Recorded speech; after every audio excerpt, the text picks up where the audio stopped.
ఒకవేళ రాములమ్మ తన భూమిలో 7 భాగాలను కలిగి ఉంటే ఆమె తన ఇద్దరు పిల్లలకు సమానంగా పంచితే ఒక్కొక్కరికి వచ్చే భాగాలు ఎన్ని?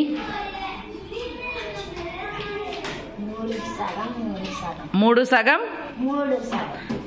మరి ఆ విధంగా 3 సగం వచ్చిన దానిని గణితపరంగా ఎవరు చూపిస్తారు?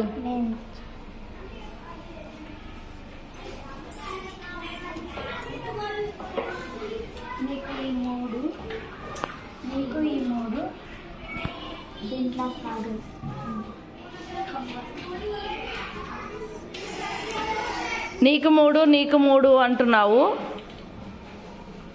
మధ్యలో పూర్తి భాగాలు ఒక్కొక్కరికి ఎన్నెన్ని వచ్చినాయి? 3.5. పూర్తి భాగాలు 3. ఆమెకు పూర్తి 3 భాగాలు వచ్చినాయి, ఈయనకు 3 పూర్తి భాగాలు వచ్చినాయి. సగ భాగాలు ఎన్ని వచ్చినాయి? 2. సగ భాగం ఒక్కొక్కరికి ఎన్ని వచ్చినాయి? 1 సగ భాగం వచ్చింది. అయితే 3 సగమా? 3 సగాన్ని నాకు రాసి చూపించు. దీన్ని ఏ విధంగా చదువుతాం?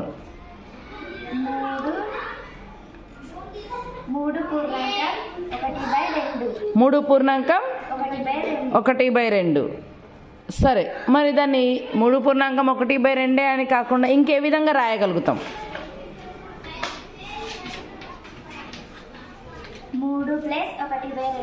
3 ప్లస్ 1/2.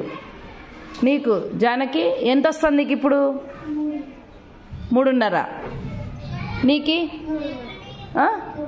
3.5. ఇప్పుడు ఇద్దరికి సమాన భాగం వచ్చిందా? ఒకరు ఎక్కువ ఒకరు తక్కువ వచ్చిందా?